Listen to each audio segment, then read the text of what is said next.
আল্লামা শেখ সাদী রহমাতুল্লাহ আলাইহি জবরদস্ত আলেম, উনি ওনার ছাত্রদেরকে সুন্দরভাবে পড়ান।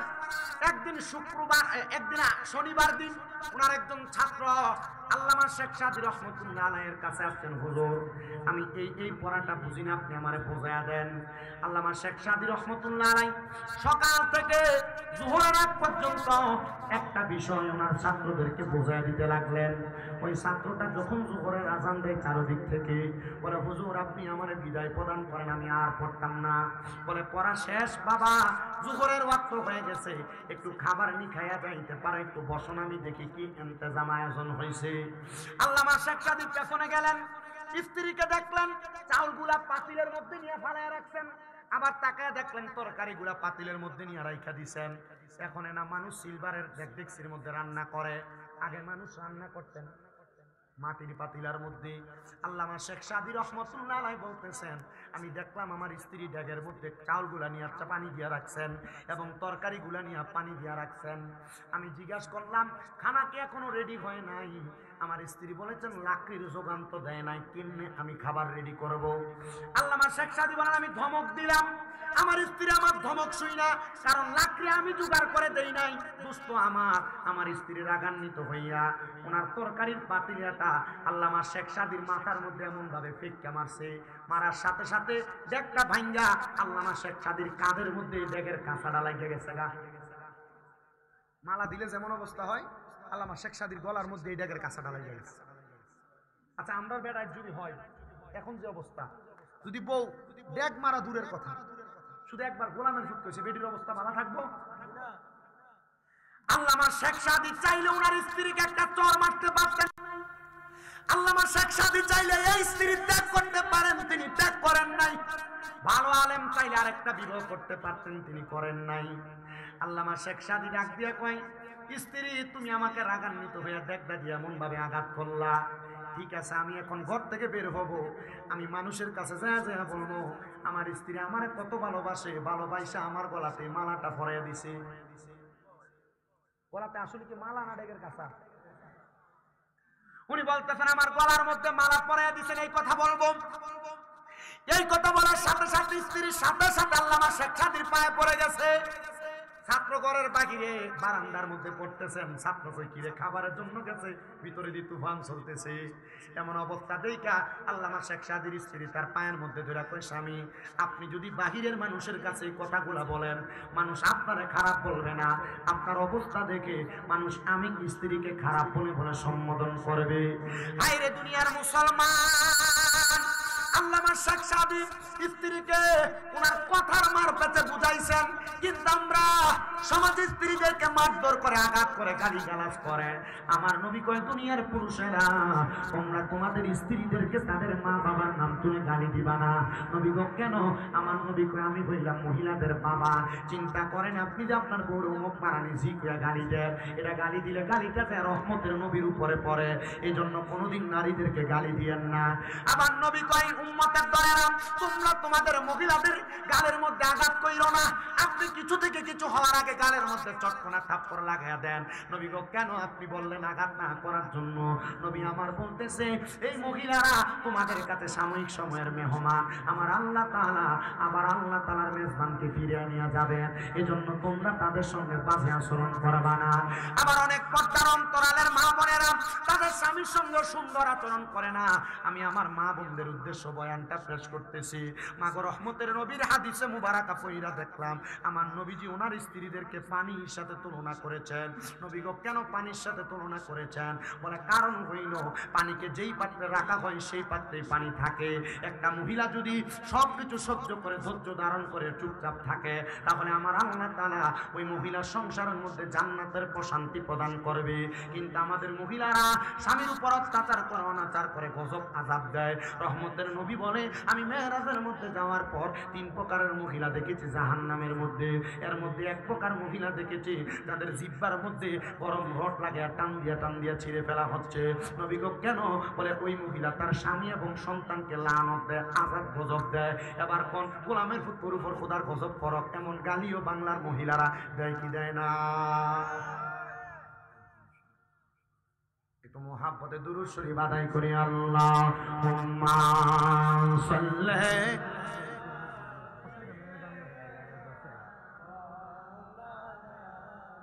মুহাম্মাদ ওয়া আলা আলি সাইয়্যিদিনা। আপনার কি দুরূদ শরীফ পড়তে কষ্ট হইতেছে? রাহমাতুল লিল আলামিন নবী বলেছেন, আমার উম্মতের মধ্যে সবচাইতে বখিল, সবচাইতে কিপটা ওই উম্মত যার সামনে আমি নবীজি দুরূদ শরীফ পড়া হইল সে তার জবানকে বোবার মতো করে রাখে। আপনাদের কাছে আবদার, মুহাব্বতে দুরূদ শরীফ পড়েন। রহমতের নবীজির ঘোষণা, দুনিয়াতে যেই উম্মত আমি নবীর প্রতি যত বেশি দুরূদ শরীফ আদায় করবে, জান্নাতের মধ্যে ওই উম্মত আমি নবীর তত কাছাকাছি থাকবে। আমরা নবীর কাছাকাছি থাকতে চাই কিনা? আসতে কইলেন আপনারা, নবীর কাছাকাছি থাকতে চাই কিনা? যেই ব্যক্তি যত বেশি দুরূদ পড়বে জান্নাতে নবীর তত কাছে থাকবে। তো মুহাব্বতে দুরূদ শরীফ পড়েন। আল্লাহুম্মা সাল্লি। হুজুর আসবে, হাজত আছে, সেটা আসবে। মুহাম্মাদ ওয়া আলা আলি।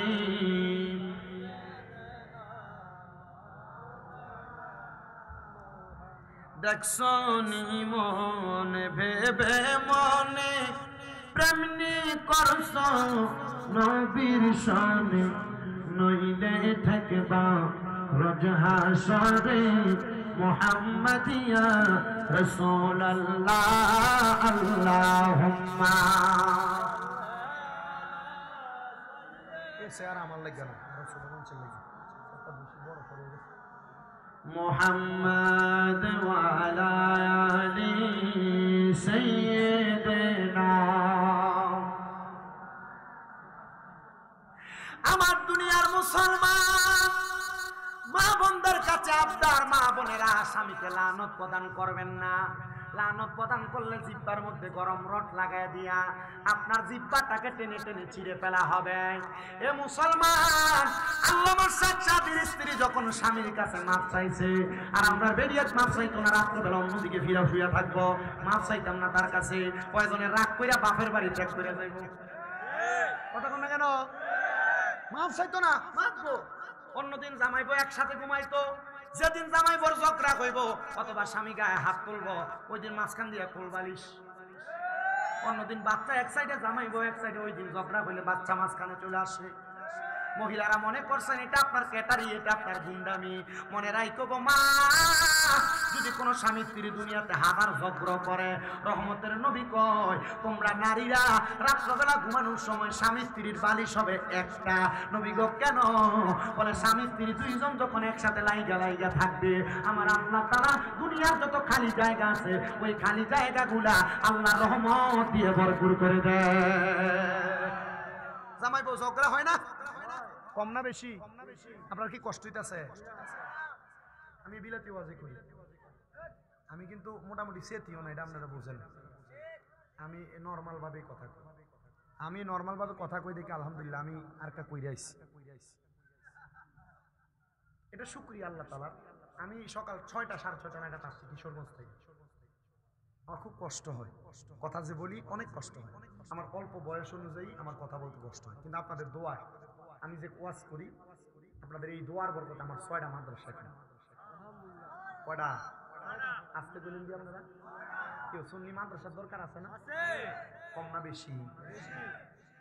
সুন্নিদের মাদ্রাসা না থাকার কারণে আজকে সুন্নিদের অনেক জায়গায় অধঃপতন আছে। এই যে বিভিন্ন জায়গায় মাজারটি ভাঙতেছে, আপনারা সান যতলা মাজার ভাঙছে, একটা লোক মাদ্রাসা নেই। এই মিয়া, যদি মাজারটির লোকে যদি মাদ্রাসা থাকতো, মাদ্রাসায় যদি 2-4-500 ফোলাফেন থাকতো, যে ফকিন্নির ফোলারা মাজার ভাঙতে হয়েছিল, যদি আল্লাহ পাক রব্বুল আলামিনের ওই বান্দারা মাদ্রাসার 200-300 ছাত্র যদি 200-300 লাড়ি লিয়ে ধরে নিতে, ফকিন্নির ফোলার খবর থাকতো? তাহলে ওই মাজারের খাদেমরার বিরুদ্ধে আমি কেন? এই মাজারের খাদেমরা যা গরু হয়েছে, ছাগল হয়েছে, এটিআডি দিয়ে নিজের পকেট বাড়ি করছে। কথা কন না কা? ঠিক না? যদি মাদ্রাসা করতো, মাদ্রাসা যদি 4-500 পোলাপান থাকতো, এই পোলাপান যদি ধরে নিত, মাজার ভাঙার সাহস ছিল কোনো ফকিন্নির পোলার? তাহলে দুষ্টি মাজারওয়ালার না মাজারের খাদেমদার? এই খাদেমদারে প্রতিহত করেন আপনারা, আছে না? যখন মাজারটি ভাঙতেছে তখন আমি মাজার ভাঙার পক্ষে আছিলাম। হ্যাঁ হুজুর, কি মাজার ভাঙার পক্ষে? আপনারা শুননি? হ্যাঁ আমি শুননি, কিন্তু আমি ওই মাজার ভাঙার পক্ষে আছিলাম। আমি কইছি শুধু মাথাতে ভাঙতেছো, ইচ্ছা মতো ভাঙো, কিন্তু এরা যে মাথার ভাঙছে উপরে ইটটি শুধু ভাঙছে। আমি কইছিলাম তলাটা পর্যন্ত খুইরা দেখ, আল্লাহর ওলিরা যদি সত্য হয় ওই জায়গায় জিন্দা আছে। কথা কোন ঠিক কিনা? আমি এর লাগি ফক্কে আছিলাম। আর এই জন্য চাইয়া দেখেন যে মাথার আন্ডারে মাদ্রাসা আছে, কই রেজবে দরবারে মাদ্রাসা আছে না? ভাঙে না কা পাড়াই লইব কথা কয়। শাহপুর দরবার মাদ্রাসা আছে না? ভাঙে না কা? শাহ আব্দুল্লাহ গাজীপুর দরবারের পাশে মাদ্রাসা আছে না? ভাঙে না কা? বোঝা গেছে এই মাদ্রাসার খাদেমরা ব্যবসা করছে না, মাদ্রাসার লোক মাদ্রাসা কইরা সুন্নিয়তের ঘাটি দ্বারা শক্ত করছে। আপনারা আমার লাগি দোয়া করেন। আপনাদের দোয়ায় কুমিল্লা শহরের চকবাজার নূরপুর সমনিতে তাহফিজুল কোরআন ইন্টারন্যাশনাল হিফজ মাদ্রাসা, এই মাদ্রাসা সহ মহিলা মাদ্রাসা, পুরুষ মাদ্রাসা সহ মোট 6টা মাদ্রাসা। আর 6টা মাদ্রাসা 1170 জন পোলা পাইন। আর সামিন দাদা 1170 জন পোলা পাইন লইয়া কুমিল্লা বিশ্ব রোডে নামলে গোড়া হয়ে যাইব, গোড়া। আমরা পোলা পাইন লইয়া নাইম না, আমরা দেশের অরাজকতা তৈরি করি না। আমরা আহলে সুন্নাত ওয়াল জামাতের মানুষ, শান্তি প্রতিষ্ঠার মানুষ, ঠিক না? আমরা ফোলা ফাইন দিয়ে যুদ্ধ করাই না, অফলাইন দিয়ে বিখ্যাত এটা করাই হইল বাধ্য। আল্লাহ বোঝার তো বিজ্ঞ। ফোলা ফাইনের মা বাবা আমার কাছে দিল টিয়া দিয়ে ভরাইতে, আমি এই ফোলার নামাই দিছি বাধ্য। এটি কথা বাদ দাও, এটি রাজদার খুশি মুশকিল। আল্লাহ কারো সাধ্যের বাহিরে কোনো কিছু চাপাইয়া দেয় না। এরা ভিক্ষা করতে পারবো, এর লাগে আল্লাহ এরা তৌফিক দিছে, ওই জায়গায় দিছে। সুন্নি ফোলা ফাইন হাত তোনার লেগে দিছে। আমি যখন মাদ্রাসায় পড়ছি, লজিং ছিলাম, লজিং। আমি যখন ছোট কারিয়ানা মাদ্রাসায় পড়ি তখনও লজিং ছিলাম। যে ঘরে খাইতাম আমার আত্মীয় হয়, মানা করে দিছে। মানা করার পর 2 বেলা খানা খাইছি না। আমার হুজুরে আমার দিকে তাকায়, কিতারে তোর মুখটা এত হোঁড়া দেওয়া যায়? আমি বললাম হুজুর আমি যেন খাইতাম আমার না করে দিচ্ছে। কত না আত্মীয়? আমি বললাম হুজুর আত্মীয় খাওয়াইছে না। হুজুরকে অসুবিধা নাই, আমার ভাতই অর্ধেক করে খা। তো হুজুরের ভাতে, হুজুর মুরব্বী মানুষ ছিল, ভাত একবার জাউয়ের মতো আর ডাল দিত, ডাল দিয়ে কোনো রকম খাইতো, বাড়ি বাঘ মারা। ওই হুজুরে আমারে কইছে খায়ালা আল্লাহ উত্তম ব্যবস্থা করে দিব। তখন আমি আমার চোখের পানিরই পড়ছে আর খাবারটা খাইছি। ঠিকই আসরের নামাজের সময় একটু কাইয়া কইতেছে যে হুজুর একটা ফুলা দেন না, আমার নাতিটার পড়াইতো। আল্লাহ রহমতে 3 বেলা না 4 বেলা খানা খাওয়াইছে আমার। ওই লোকটা মারা গেছে, দোয়া করবেন তার জন্য। 4 বেলা খানা খাওয়াইছে। আমি আল্লাহর কাছে কইছি, আল্লাহ এই কষ্টর পরিশ্রমের পড়ালেখা আমার এটা একবারে নির্দ্বিধায় একবার বৃথা চলে যাবে যদি আমি দুনিয়াতে কিছু না করতে পারি। আল্লাহ আপনি আমারে দিয়ে কিছু করান। আল্লাহ করাইছেন মাদ্রাসা। আমার জীবনের সবচেয়ে বড় একটা স্বপ্ন, সুন্নি একটা বড় কমপ্লেক্স আমি নিজে করতাম,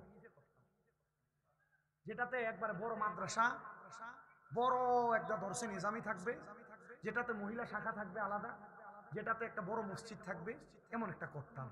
আমার বড় স্বপ্ন, কিন্তু জানি না জীবনে ইনকাম করে করতে পারবো না। আপনারা শুধু দোয়া করবেন আল্লাহ আমার করার জন্য তৌফিক দেন। দোয়া করতেন না আপনারা? আর শামিম জানা বড় বড় কয়েকটা আলেম তৈরি হইতে এমন দরকার না? বড় আলেম থাকলে পৃথিবীর মানুষ শান্তি এবং প্রশান্তির পয়গাম কোরআন সুন্নাহর কথাগুলো শুনতে পারবে। আল্লাহ বোঝার তৌফিক দান করুন, করেন আমিন। আর মহাব্বতে কর না আমিন। তাহলে দুরূদ শরীফের আওয়াজ দেখে আসতে হইব না, জোরে মহাব্বতে দুরূদ শরীফ পড়েন। আল্লাহুম্মা সাল্লি আলা, মুখ লাগাইলে জোরে হয় আওয়াজ, দূরে থাকলে আওয়াজ মুহাম্মাদ ওয়া আলা আলিহি।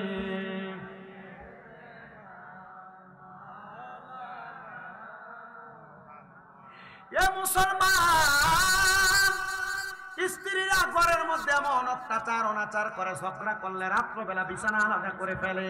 আমি সেই কথার মধ্যে আপনাদের কাছে বয়ানটা করতেছিলাম।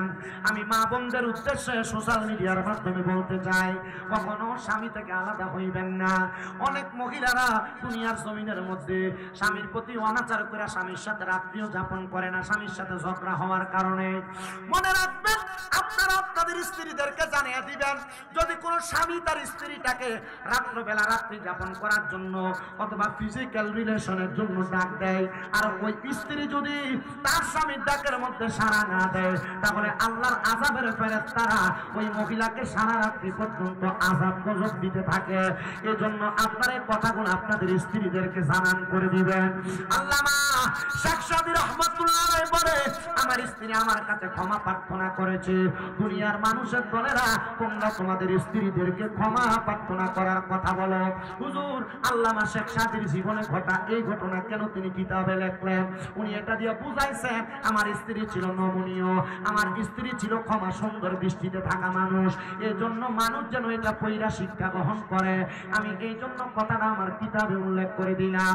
আল্লামা শেখ সাদি ছাত্রের সামনে যায় না, ছাত্র খাবার খাওয়ার জন্য রেডি হয়ে আছেন।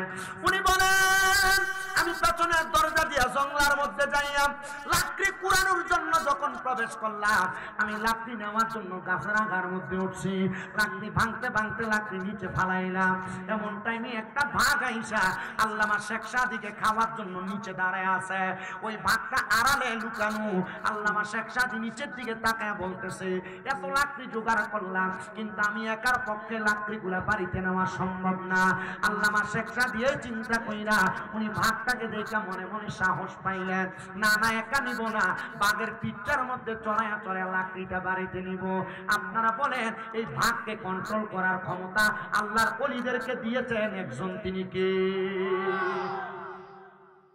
আল্লামা শেখ সাদি নাইমা ভাগরে ডাক, সামনে আসেন, লাকড়িগুলা বুঝাই করে নিয়ে যায়। লাকড়িগুলা বুঝাই করছেন, বুঝাই করে বাড়িতে নিয়ে লাকড়িগুলা পেছনে রাইখা সামনে আসছেন, ছাত্রের সঙ্গে কথা বলবেন। ছাত্র উস্তাদের এমন কর্মকাণ্ড দেখে বড় অবাক হয়ে গেছে, কি রে ভাগ কন্ট্রোল করে ফেলে এমন একজন উস্তাদ আমার, আল্লাহ পাকের বন্ধু। এবার উস্তাদ সামনে আসার সাথে সাথে ছেলে ডাক দিয়ে কই হুজুর আপনি এত বড় আলেম মানুষ, আপনি একটা বাঘরে কন্ট্রোল করতে পারলেন, বউটারে কন্ট্রোল করতে পারলেন না। উস্তাদ কই কি রে ছাত্রী কি আমার সব যা হইছে সব শুনছে? হ্যাঁ শুনছে। হুজুর আপনি ভাগকে কন্ট্রোল করে বাঘের পিঠের মধ্যে কইরা আপনি এত সুন্দর করে করে আপনি আপনার লাকড়িগুলা নিয়ে গেলেন, হুজুর বাড়ির মধ্যে আপনার একটা বউ বেডি মানুষ এটারে কন্ট্রোল করতে পারলেন না। আল্লামা শেখ সাদি কয় না না তুমি মনে কষ্ট নিও না, তবে সাবধানে এই কথা পর মানুষের কাছে বলবা না। ওই ছাত্র ডাক দিয়ে কয় হুজুর আপনার এলেমের জোর আছে, আপনার এলেমের পাওয়ার আছে, আপনি চাইলে তো আরেকটা বিবাহ করতে পারেন, আপনি চাইলে তো আরেকটা স্ত্রী গ্রহণ করতে পারেন। আল্লামা শেখ সাদি জবাব দেয় 3 শয়তান ফালতে পারি না, তুমি আবার আরো 2 শয়তানের দায়িত্ব নিতে বলো, কারণটা কি? ছাত্র থ হয়ে গেলেন, হুজুর কি বলেন 3 শয়তান পালতে পারেন না, আবার 2 সন্তানের দায়িত্ব নেবেন, মানে 5 শয়তান, হুজুর এটার কারণটা কি বলেন না? বলে শোনো আল্লাহ তার একজন পুরুষকে ধোঁকা দেওয়ার জন্য একটা শয়তান তার সাথে দিছে, কিন্তু একজন নারীকে ধোঁকা দেওয়ার জন্য 2টা শয়তান নারীর সাথে নিযুক্ত করেছেন। এখন যদি আমি আরেকটা বিবাহ করি তাহলে আমার ওই স্ত্রীর সাথে তো আরো 2টা শয়তান নিযুক্ত হবে, পরের একটারই কন্ট্রোল করতে পারতেছি না, তাহলে আরেকটা স্ত্রী গ্রহণ কইরা আমি কেমনে কন্ট্রোল করব, তুমি আমারে বলো না। বলে হুজুর না না না, তাহলে লাগবে না লাগবে না হুজুর এখানেই যথেষ্ট। আলহামদুলিল্লাহ। মনে রাখবেন স্ত্রী মানুষ এদেরকে আল্লাহ তাআলা আদম আলাইহিস সালাতু ওয়াস সালামের বাম পাজরের বাঁকা হাত দিয়ে তৈরি করেছে। আপনি যদি সোজা বলেন এরা বাঁকা বসবে, আপনি বাঁকা বললে এরা সোজা বলবে। এজন্য আপনি যতটুকু সম্ভব আপনার স্ত্রীকে সুন্দর সুন্দর শব্দ দ্বারা সমর্থন করে বোঝানোর চেষ্টা করবেন, কখনো আপনার সংসারের মধ্যে অশান্তি হবে না। কারণ রহমতের নবীর ঘোষণা, একজন স্ত্রী যদি কুফুমিলা যদি সংসারে সুন্দরভাবে চলাফেরা করে তাহলে সংসারটা সুন্দর জান্নাতের বাগান হয়, কিন্তু স্ত্রী যদি সংসারের মধ্যে কুফু না মিলে আসে, অশান্তি তৈরি করে, তাহলে দেখবা ওই সংসারটা জাহান্নামের চাইতে নিকৃষ্ট হয়ে গেছে। বলে হুজুর কেন? হ্যাঁ রে মুসলমান শুইনা রাখো, ঘরের বউ যদি বালা হয় সংসার জান্নাতের মতো আরাম, কিন্তু ঘরের বউ যদি অশান্তি করে এর চাইতে বড় অশান্তি আর বাংলাদেশে না। এটার 1 নাম্বার কারণ যৌতুক। ঠিক আইতো না একটার মুখে দিও, কারণ চিন্তা করে আমার পুত্রের যৌতুক লইয়ার পরে বিদেশ সারা, চিন্তা করে আমার পুত্রের বিয়া করার মতো যৌতুকটা লইয়া এরপর একটা মিশুক কিনা দিমু, বলা মাশাআল্লাহ সুন্দর চলবে। চিন্তা করে আমার ফুলারে বিয়া করাইয়া একটা মোটরসাইকেল লইয়া দিব, তখন আর আপনি আপনার পুত্রের বিয়া করান না, বিয়া দেন।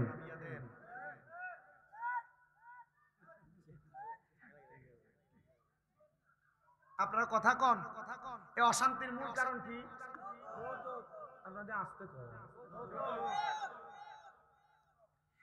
এই অশান্তির মূল কারণ হলো যৌতুক। রহমতের নবী বলেন যেই বিবাহ যত সহজ ওই পরিবারে শান্তি তত সহজ। রহমতের নবী গো কেন?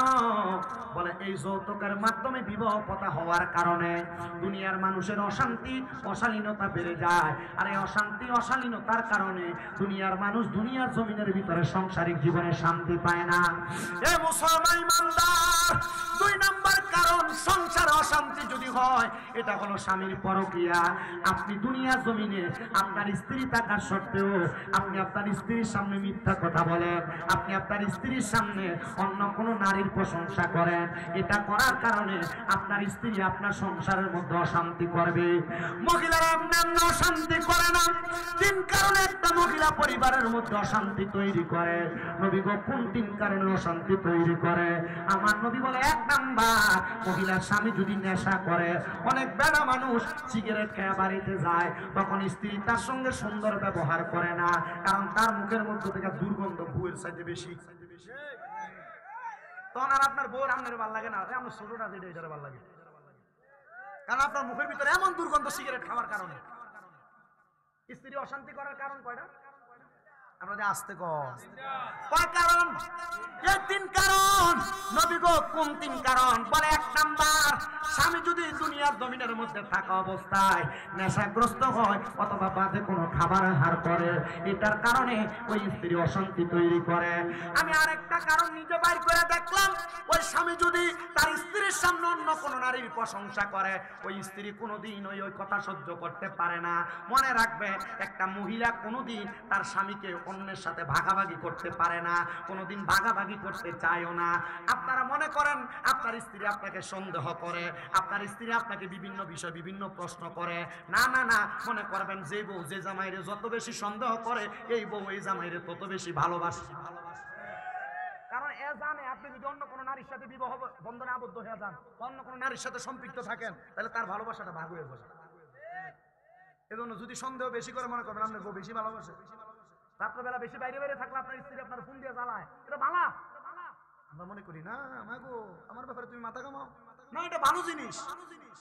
আপনার স্ত্রী আপনার পাশে যায়। এর মধ্যে আরেকটা কারণ, সেটা হলো দুনিয়ার বর্তমান যে শ্বশুর শাশুড়িরা, এরা এদের ছেলের বউকে তারা নিজের মেয়ের মতো মনে করে না, এজন্য সবচাইতে বেশি সংসারের মধ্যে অশান্তি তৈরি হয়। আর বউয়েরা শ্বশুর শাশুড়ি নিজের মাইয়ার মতো মনে করে না। শ্বশুর শাশুড়ির কথা হইলো যে কি, আমার মাইয়ার জামাইটা বড় বালা, আমার মাইয়ার কথাটি শুনা শুনা চলে, কিন্তু আমার ফুলার একটা বেডতে আছে তার বউয়ের কথা হয়। আমার মায়ের জামাইটা বলে ভালা, ঠিক না? আপনার মায়ের জামাইটা বলে ভালা, ভালো হলে আপনার মায়ের কথা শুনে তো স্বাভাবিক আপনার ছেলের বউয়ের কথা আপনার ছেলে শুনতেই পারে। নিজের মাইয়া সকালবেলা বাসন করা দুঃখ কাজ কাম করুক সেটা চায় না, কিন্তু নিজের ছেলের বউ মুড়ির মতো খাটুক এটা চায়, ঠিক না? এজন্য শ্বশুর শাশুড়িদের কাছে আবদার থাকবে, আপনারা আপনাদের ছেলের বউদেরকে নিজের মেয়ের মতো মনে করবেন।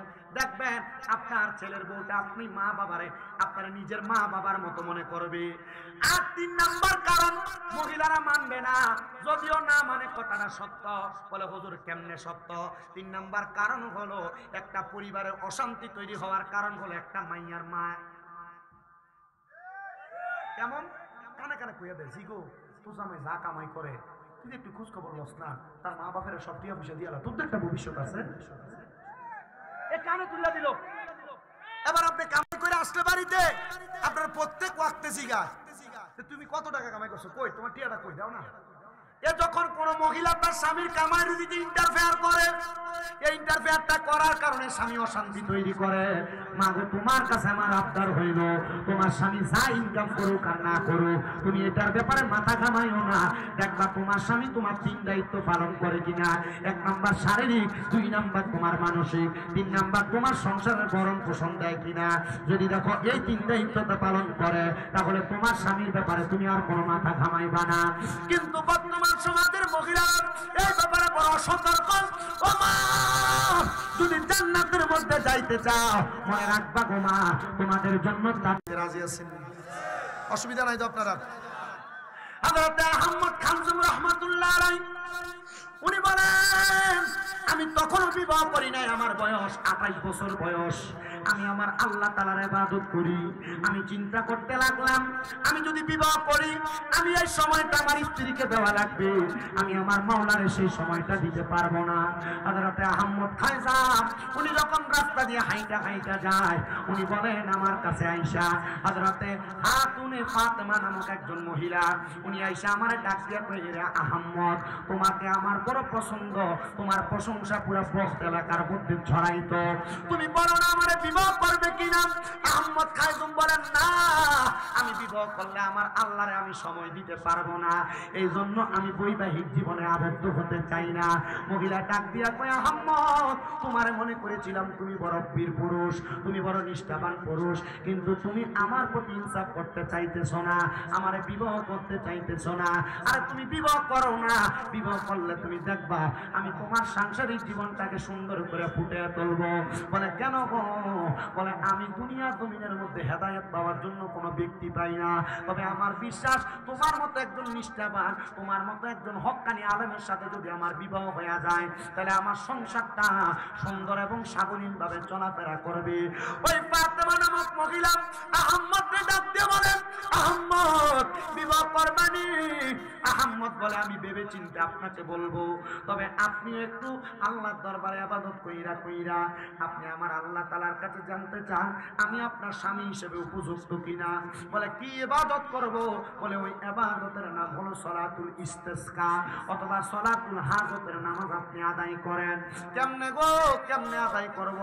বলে আপনি রুকু দিবেন, সিজদা করবেন, সিজদা রুকু সিজদা শেষ কইরা আপনি সালাম ফিরায়া সিজদার মধ্যে যাইয়া মুরাকাবার নিয়তে চোখটা বন্ধ কইরা আমার চেহারাটা আপনি স্মরণ করবেন আর বলবেন, আল্লাহ যেই ব্যক্তিকে আমি দেখতেছি সেই ব্যক্তি স্বামী হিসেবে কেমন হবে।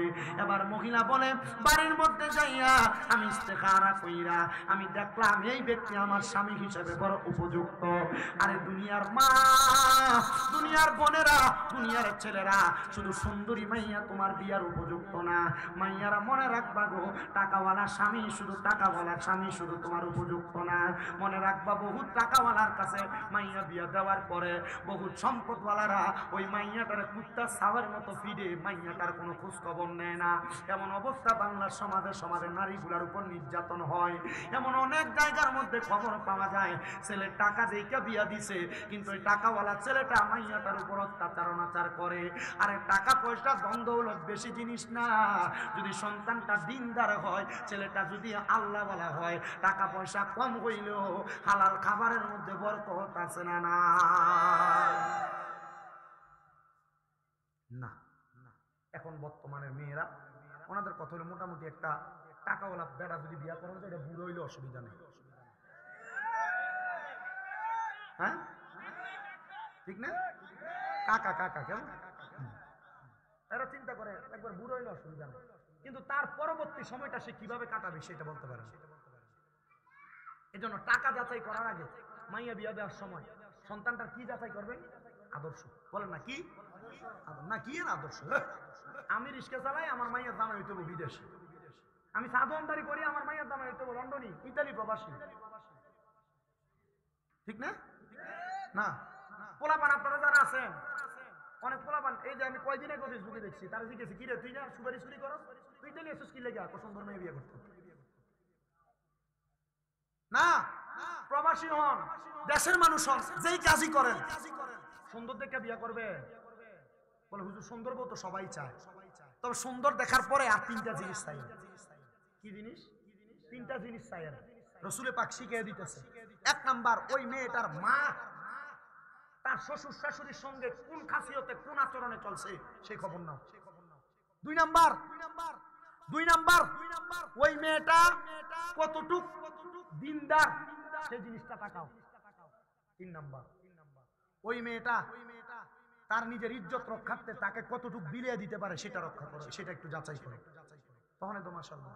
কিন্তু আপনার পছন্দ কোনটা? যেটা মাশাআল্লাহ চুল্লি ছাইড়া দিয়া রাস্তার ভিতরে কোমরটা ঢুলানি দিয়া রাস্তা হাঁটতে পারবো, না না, এমন একটা মাইয়া যদি হইতো তাহলে আমার বিয়াটা করে একবার সফল। ঠিক না? তার বেটা তোমার এই বউ বিয়া করছো ঠিক, সুন্দর ঠিক, কিন্তু এটা তোমার লাগে হাসতো না। তুমি বাড়িতে যাইবা, দেখবা বেডি সারাদিন যে মাছ কুটছে, গায়ের ভিতর মাছের গন্ধ। কিন্তু যদি দিনদার স্ত্রী হয়, দিনদার স্ত্রী সারাদিন কাজ করার পর স্বামী আসার 5 মিনিট আগে হইলো নিজেকে পরিপূর্ণ রেডি করে রাখবে। এই জন্য বিবাহের ক্ষেত্রে সুন্দরের চাইতে দিনদার যাচাই করবেন। আল্লাহ বুঝার তৌফিক দান করুন। আর সোশ্যাল মিডিয়ার মাধ্যমে যে মহিলারা মাইয়ারা শুনবা, তোমার কাছে আবদার ফোলা পাইনি এমনি দেখতে যেটা সুন্দর একবারে পুরা দূরে চলাফেরা করে, এটা শুধু রাস্তার ভিতরে দেখা কি সুন্দর, এটা কনের লেগে ঠিক আছে, এটা ফোলা পাইনের লেগে প্রেমের লেগে ঠিক আছে, কিন্তু বিয়া করার সময় ফোলা যাচাই করে মাইয়া কোরআন শরীফ পড়ে কি পড়ে। বিয়া করার সময় ফোলা পাইন যাচাই করে।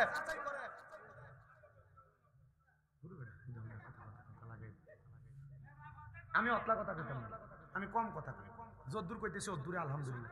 আমি শুধু বিরিয়ানি খাওয়াই না রে, শুধু একটু বলাইতেছি। মিঠা কথা কস, তুই যাইতে বিরিয়ানি সারা যাবি, তার তোর খেয়াল রাখবি। আবার আচ্ছা, আল্লাহ কবুল করো, আমিন করো। তো যে কথাগুলোর মধ্যে ছিলাম একটু অল্প কথা শেষ করে দিই। তাহলে বিবাহের ক্ষেত্রে ছেলেরা, মেয়েটা দেখবেন কি ওলা, দিনদার, বলেন না কি দার, দিনদার। আপনারা মাইয়া যারা বিয়ে দিবেন বাপরা, আপনারা দেখবেন ছেলেটা দিনদার, টাকাওয়ালা না, সম্পদওয়ালা না।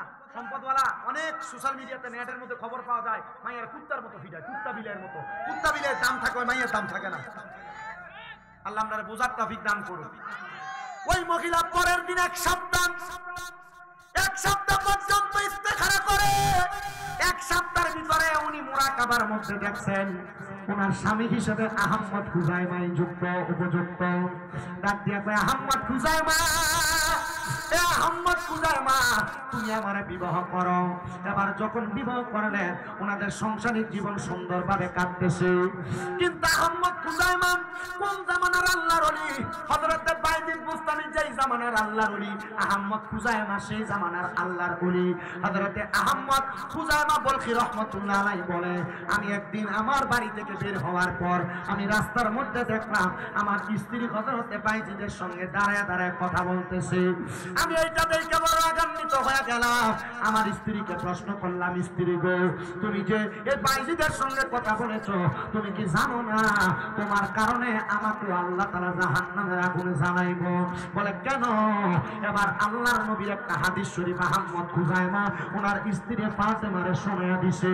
ও মুসলমান, ও চান্দিনারারির চরের বাবারা, মনে রাখবা গো, মনে রাখবা গো, মনে রাখবা। আল্লাহর নবী বলতেছে একটা মহিলার কারণে 4 জন পুরুষ মানুষ দুজকে জাহান্নামের আগুনে যাবে। এর মধ্যে 1 নম্বর, কোন মেয়েকে যদি বাবা জন্ম দেওয়ার পর বাবা যদি পর্দা না করায়, বাবা যদি বেহায়াপনাতে ছাইরা দিয়ে রাখে, তাহলে ওই বাবা তার মেয়ের কারণে দুজকের আগুনে জ্বলা লাগবে। বলে হুজুর কেন কেন, কারণটা কি বলবেন নি? আমরা জানি একটা মেয়ে মানে একটা জান্নাতের মালিক, 2টা মেয়ে মানে 2টা জান্নাতের মালিক, 3টা মেয়ে মানে নবীজির সাথে জান্নাতে থাকবো। কিন্তু রহমতের নবী বলে একটা বাবা যদি কন্যা জন্ম দেওয়ার পর ওই কন্যাটাকে জান্নাতি শুরুতে পর্দার সাথে না লালন পালন করে, তাই ইউসের বেশে লালন পালন করে, তাহলে ওই বাবা ওই মাইয়ার কারণে দুজকে যাবে।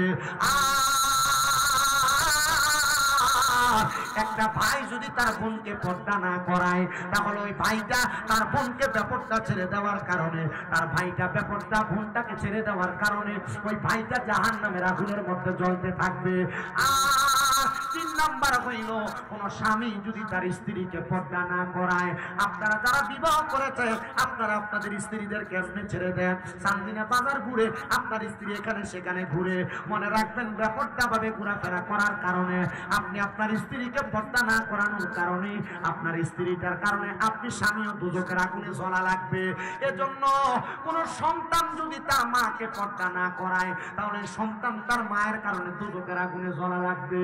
ও সন্তানের জনেরা, আমি আপনাদের কাছে পরজনে আপনার জানাই, আপনারা দুনিয়াতে যে যা করেন না কেন, দুনিয়ার জমিনে থাকা অবস্থায় আমার আল্লাহ তাআলার আদেশ মোতাবেক, আল্লাহ যে বলেছেন ওয়াকারনা ফি বুয়ুতিকুন্না ওয়ালা তাবাররুজনা তাবাররুজাল জাহিলিয়াতিল উলা, তোমরা তোমাদের নারীদেরকে জাহিলিয়া যুগের মহিলাদের মতো বের হতে দিবা না।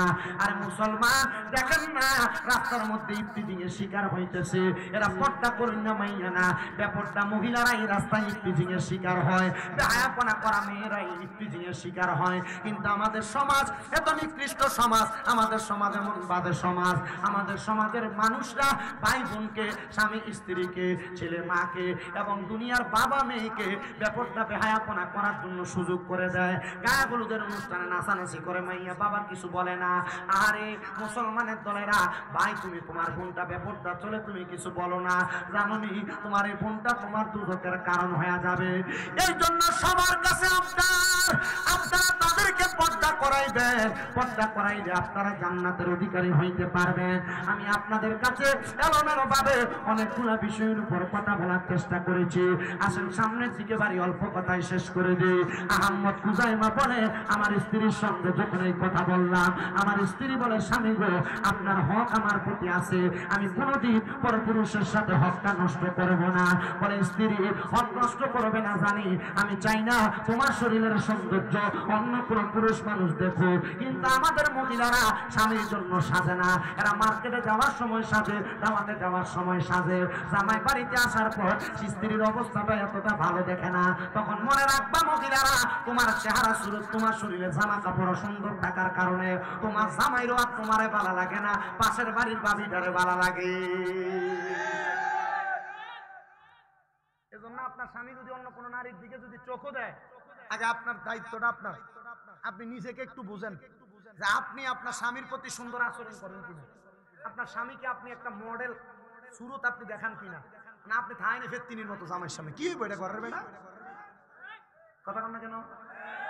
সামানের মতো ব্যবহার ভাল লাগে না। এক গ্লাস পানি যদি খুঁজে দেয় না, কিন্তু বাবির দরজার ভিতরে যায়, ভাবি একটু পানি দেন না, বেরি লেবু শরবত চিপ না দেয়, তখন বেড়ে ভাল লাগে কারে? বাবিটারে। কথা কয় না কেন? আল্লাহ আমাদেরকে বোঝার তৌফিক দান করুন। জোরে জোরে কোন আমিন। হযরত আহমদ খুজাইমা বলেন, ফাতেমা, এ ফাতেমা তুমি এমন ভাবে থাকবা যেন তোমার গর্ভ থেকে একটা নেক সন্তান দুনিয়াতে জন্মগ্রহণ করে। আর ওই নেক সন্তান আমি স্বামীর জন্য প্রাণ করে দোয়া করে। এবার বলেন, নেক সন্তানের দোয়ায় আমার আল্লাহ তাআলা একজন আব্বা আম্মার কবরের আযাব মাফ করতে পারে কি পারে না? আমি শেষের দিকে যাচ্ছি রে বাবারা, তাই হিসাবে আপনাদের কাছে বয়ান করছি 9টা 45 পর্যন্ত, 45 থেকে এখন 11টা 11 বাজে। আমি চেষ্টা করতেছি 10টা 45-এর পরে এখন যে সময়, মাশাআল্লাহ 1.5 ঘন্টার কাছাকাছি সময় সাজিয়ে নিলে যায় যে আবার কোনো আছে এখন মোটামুটি যায় যাব না? তুই বড় বিলাতি না বলে জিকির তো কইরাম, আমি কি আপনি দেখলাম নাকি? আপনারা আছেন না? জিকির আজকাল কইরা এরপরে বিদায়, দোয়া মোনাজাত করে বিদায়। হুজুর আমার বলছে 10-এর ভিতরে আইবো, হুজুর হয়তো হাজত ছাড়তেছে, হুজুর আইয়া আপনার দোয়া দূর করে আসলে ইনশাআল্লাহ শেষ। কি কোন আপনারা নাডি মাথা নেড়ি একটু মোহাব্বতে কোন আলহামদুলিল্লাহ। শেষ সময় আমি বয়ানটা করি বাবা। আহমদ খুজাইমা বলেন, আমার স্ত্রীর গর্ভ থেকে একটা সন্তান আগমন করেছে। আমি আমার স্ত্রীকে ওয়াদা করাইলাম, 2টা স্ত্রী গো আমার সন্তানটারে তুমি এমন ভাবে লালন পালন করবা, আমার স্ত্রী যেন দুনিয়ার জমিনের মধ্যে থাকা অবস্থায় আমার সন্তান যেন দুনিয়াতে আল্লাহ তাআলার ইবাদত করে এবং দুনিয়ার জমিনে থাইকা আল্লাহ তাআলার কোরআনুল কারীম হেফজ করে, মানে হেফজুল কোরআন, কোরআনুল কারীমের হাফেজ হয়। কয়টা ওয়াদা করাইছি? ওই স্ত্রী ডাক দিয়া কয়, আমার স্বামী যেদিন রাত্রবেলা সন্তান জন্মগ্রহণ করে, সন্তান কুলে নিয়া আমার হাতের মধ্যে ধইরা আমার স্বামী বলেছে আমি যেন আমার সন্তানটাকে 2টা কাজ করাই। 1 নাম্বার আল্লাহর ইবাদতকারী বান্দা, 2 নাম্বার আল্লাহ তাআলার কোরআনুল কারীমের হাফেজ। আমার স্বামীকে এই কথা বইলা রাত্রবেলা ওনার ঘরের মধ্যে চলে গেছে। আমার স্বামী রাত্রবেলা ইবাদত করে করে সময় কাটাইতো। হয়তো আপনারা সবাই জানেন, যারা বিবাহ করেছেন, স্ত্রীর গর্ভ থেকে সন্তান জন্ম নেওয়ার পরে একটানা 40 দিন পর্যন্ত স্ত্রীর সঙ্গে মেলামেশা করা যায় না। এটা আল্লাহর হাবিব এবং আল্লাহর কোরআনের আইনের আদেশ। ও বন্ধু, উনি বলেন সন্তান জন্ম নেওয়ার পর আমি চিন্তা করলাম আমার খানকার মধ্যে, আলাদা ইবাদত খানার মধ্যে আমি আল্লাহ তাআলার ইবাদত করে করে সময় কাটাবো। উনি ডাক দিয়া কয়, আমার স্বামী ইবাদত করার জন্য গেছেন। আমার স্বামী 1 দিন 2 দিন 3 দিন 4 দিন 5 দিন কিন্তু ইবাদত খানা থেকে বের হন না। আমি আবার এবার আমার স্বামীর তালাশে আমি আমার নিজের ভাইকে পাঠাইলাম। ফাতেমা খানজুম বলতেছে আমার স্বামী আহমদ খানজুম উনি ওনার ঘরের মধ্যে নামাজের সেজদার মধ্যে পড়েছিলেন, কিন্তু জীবিত না। আমার স্বামী কখন মারা গেছে এটার সময়ও আমরা বলতে পারি নাই। আমার স্বামী ইন্তেকাল করার পরে আমার সন্তানের বয়স যখন এক এক করে 8 বছর 9 বছর হয়ে গেছে, আমার সন্তান আল্লাহ তাআলার কোরআনুল কারীম মুখস্থ করেছে। আমি আমার সন্তানকে বললাম, ও বাবা, তোমার আব্বা জানের বড় স্বপ্ন ছিল তুমি সন্তান আল্লাহ তাআলার কোরআন মুখস্থ করবা, আল্লাহ তাআলার কোরআন পড়বা। আল্লামা ফরিদউদ্দিন আত্মার রহমাতুল্লাহ আলাইহি লিখিত তাজকিরাতুল আউলিয়ার মধ্যে হযরত আহমদ খান বরকি রহমাতুল্লাহ আলাইহি জীবনীতে ঘটনাটা সুন্দর করে দেওয়া। ওই ছেলের ডাক দিয়া কই, তোমার আব্বার বড় স্বপ্ন ছিল তুমি আল্লাহ ওয়ালা হবে, তুমি আল্লাহর কোরআন মুখস্থ করবে। সন্তান তুমি বলো না তোমার আব্বার জন্য তুমি দোয়া করছনি? সন্তান কয়, মা আমি এতদিন পর্যন্ত কোরআন শিক্ষা গ্রহণ করার জন্য যতটা মস্কের আয়াত তেলাওয়াত করেছি কোরআনুল কারীমের প্রথম থেকে শেষ পর্যন্ত আমি আমার আল্লাহর কাছে সওয়াব সালে সওয়াব করেছি। আল্লাহ আমার প্রত্যেকটা তেলাওয়াতের সওয়াব আমার আব্বার কবরের মধ্যে তুমি পৌঁছায়া দাও। মা জননী চোখের পানি ফালায়া ফালায়া কান্দে, আল্লাহ আমার স্বামী দুনিয়া থেকে ইন্তেকাল করে কবরের বাসিন্দা হয়ে গেছে, আমার স্বামী কবরের মধ্যে কেমন আছে আমি জানি না। ও আল্লাহ আমার স্বামীর কবরটাকে নাজাতের ফয়সালা করে দাও। এই কথা বইলা সন্তানটাকে নিজের কোলের মধ্যে মাথাটা রাখায়া সন্তানটারে নিয়ে কাঁদতে কাঁদতে মা ছেলে দুইজন ঘুমায় গেছে। হঠাৎ করে রাত্রি যখন গভীর হয়ে গেছে গো, ওই সন্তানটা ঘুম থেকে জাগ্রত হইয়া ডাক দিয়া কয়, মা ও আমার আম্মা জান, আমি বড় মারাত্মক একটা স্বপ্ন দেখছি গো। বলে, কি স্বপ্ন দেখছো? বলে, আমি স্বপ্ন দেখলাম কে জানি ঘুমের মধ্যে আইসা আমার মাথাটার মধ্যে হাত বুলাইয়া আমার কপালের মধ্যে চুমা দিতেছে। আমি পরিচয় জিজ্ঞাসা করলাম, কে গো আপনি, আপনার পরিচয় কি? উনি আমার পরিচয় দেয়, উনি হইল আমার জনম দেখি বাবা। ও মা, আমার আব্বা জানের এই শুরুতে আমি দেখছি। মা ডাক দিয়া কয়, আল্লাহ এই সন্তান যাকে দেখছে এই সন্তান তো সত্য স্বপ্ন দেখছে গো। আল্লাহ সন্তানের দোয়ার বরকতে তুমি তার আব্বার কবরের আযাব মাফ করে দিছো, তুমি তার আব্বাটার জান্নাতি বাবা হিসেবে কবুল করেছো। এ চান্দিনার আলীর চরের ঈদগাহ ময়দানে মহান পাক বান্দাগণ আলাইহিমুস সালাম পরিকুলের শিরোমণি হযরতে শেখ সৈয়দ মীর মহিউদ্দিন আব্দুল কাদের জিলানী আল হাসানী ওয়াল হুসাইনির স্মরণে বিশেষ করে আল্লামা শেখ মোহাম্মদ আবু সুফিয়ান খান আবিদি হুজুর কিবলার আগমন উপলক্ষে এই এলাকার চাঁদপুর হাজীগঞ্জ কাদেরিয়া চিশতিয়া হুসাইনিয়া দরবার শরীফের খলিফা মোহাম্মদ সুন্দর আলী আল কাদেরী রহমাতুল্লাহ আলাইহির স্মরণে আত্মবাৎসরিক পবিত্র উরুস ও সুন্নি সম্মেলনে যারা আসছেন বাবারা, ওই সন্তান যদি কুরআনুল কারীম হিফজ করার পর তার আব্বার জন্য দোয়া করার পর স্বপ্ন দেখে তার আব্বা জানকে আল্লাহ মাফ করে দিছে, আব্বা জানকে জান্নাতের পোশাক পরাইছে, আপনারা বলেন যাদের আজকের মাহফিলের মধ্যে বাবা নাই, আপনারা যদি আব্বার জন্য মনটা ভরে দোয়া করেন আমার আল্লাহ তাআলা আপনাদের আব্বার কবরের আযাব মাফ করতে পারে কি পারে না? হায়রে কত সন্তান তাদের আব্বারে মাটির কবরের মধ্যে শোয়া দিয়ে আসছে।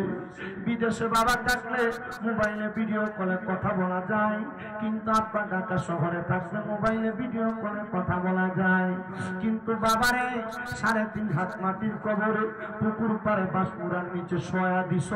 আব্বা জান কেমন আছে সন্তান তুমি জানো না?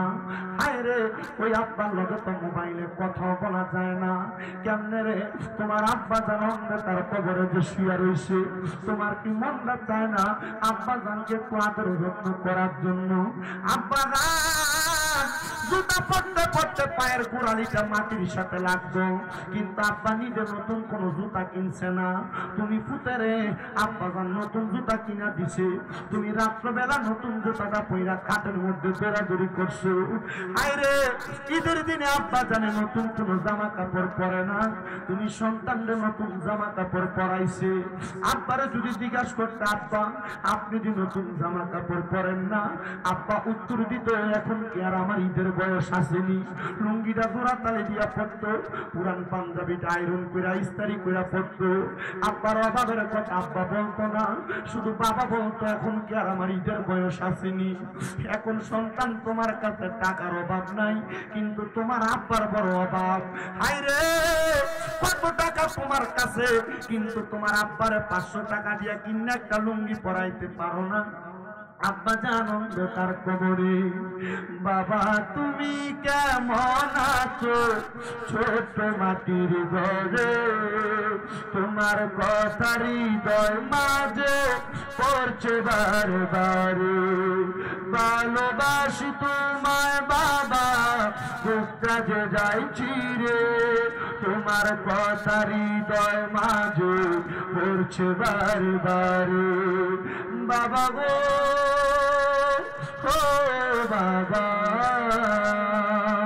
বাবা গো ও বাবা, ওরে দরজাটা খুলতে কে যাই ঢোকা, বাবা বুঝি বলছে এলে নাকি খোকা। বুকের ভিতরটা লড়ে চড়ে উঠে, সবাই আছে শুধু বাবা নেই, শুধু বাবা নেই। কত আব্বা ধমক দিয়া সন্তানকে শাসন করছে। এখন রাত্র বিরাত্র বেশি হয়ে গেলে আর কেউ ধমক দিয়া ঘরে ঢুকায় না, ঢুকাইব কেমনে পাপ্ত অন্ধকার কবরে। এ চান্দিনা রানীর দরের পর্দার অন্তরালের মা, বাপের বাড়িতে যাওয়ার পর সবার মুখটা দেখো, কিন্তু জনম দুঃখী আব্বার মুখটা তো দেখো না। আইরে মা জননী বড় কষ্ট করে তোমার দুনিয়ার আলো দেখাইছে, ওই মা দুঃখিনী অন্ধকার কবরে কেমন আছে তুমি সন্তান জানো না। ওই মা জননী কাপড়ের রাস্তার মধ্যে 10-5 টাকা বাইন্দা রাখছে, ওই টাকা খুইলা খুইলা তুমি সন্তান স্কুল মাদ্রাসায় যাওয়ার সময় দিছে। মার কাপড়টা ছিঁড়া থাকলে মা সিলেয়া সিলেয়া পড়ছে, মা নতুন কোন জামা কাপড় পরে নাই। ওই মার কবরে শোয়া দিয়ে আসছো, তোমার কাছে টাকার অভাব নাই। ঈদের দিনে কত মানুষ নতুন জামা কাপড় পরে, সন্তান তুমি তোমার মারে একটা 500-1000 টাকা দিয়া কিনা জামদানি কাপড় পরাইতে পারো না। পরাইবা কেমনে তোমার ওই মা দুঃখিনী অন্ধকার কবরে। ওরে 3.5 হাত গর্তে ফেলে কেমন করে আইলা চলে, তোমার বাড়ি আইতে দেরি হইলে যেই মা ঘুমাইতো না, ওই কবর দেশে মায়ের পাশে একটু রইলি না রে। কবর দেশের খবর রইলি না। কেমন আছেন বাবা মনি, কেমন আছে মা জননী, একবারও তো ছায়া দেখলি না।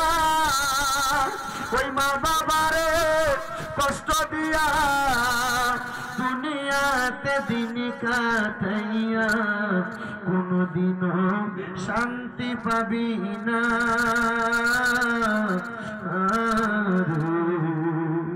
খবর দেশে খবর লইলি না।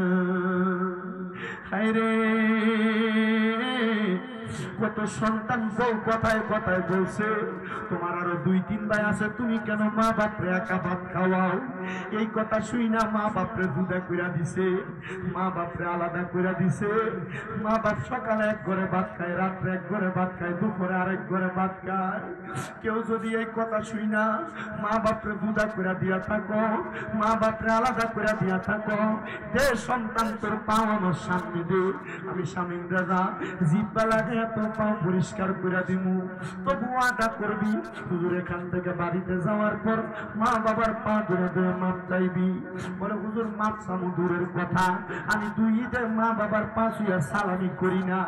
না রে সন্তান না, আম্মা আব্বার পায়ে ধরলে সন্তানের দাম কমে না, ইজ্জত কমে না। আম্মা আব্বার কাছে নত হইতে পারলে, ছোট হইতে পারলে সমস্ত জগতের কাছে আল্লাহ বড় বানায় দেয়। কারণ আমার নবী বলেছে রাদার রব্বি ফি রিদাল ওয়ালিদাইন, আম্মা আব্বার সন্তুষ্টিতে আমার আল্লাহ সন্তুষ্টি হয়ে যায়। আরে আল্লাহ যার প্রতি সন্তুষ্ট হয়ে যায় তার জন্য জান্নাত অবধারিত হয়ে যায়।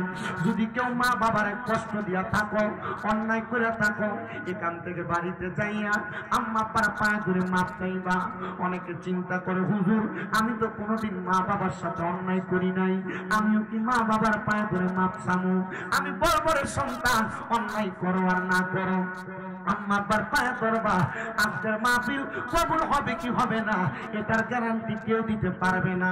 তবে আমি একটা গ্যারান্টির কথা বইলা দিয়া যাই, আগামী কালকে যদি দেখো এই রাড়ির তোর সহ আশেপাশে এলাকার কোন মুরব্বী চা দোকানে কয় হ্যাঁ শামীমরা একটা ছোট ছেলে আসছিল ওয়াজ করার জন্য, তার কথা শুই না যাইয়া আমার ফুটে বাড়ির মধ্যে আমার পায়ে ধরে মাপ চাইছে, মনে করবা মাহফিল কবুল হয়ে গেছে। বলে হুজুর কেন গো, কেন মাপ চাইবো? আরে বাবা আম্মা আব্বার পায়ের কাছে ছোট হইতে পারলে আমার আল্লাহ তোমার বড় বানায় দিব।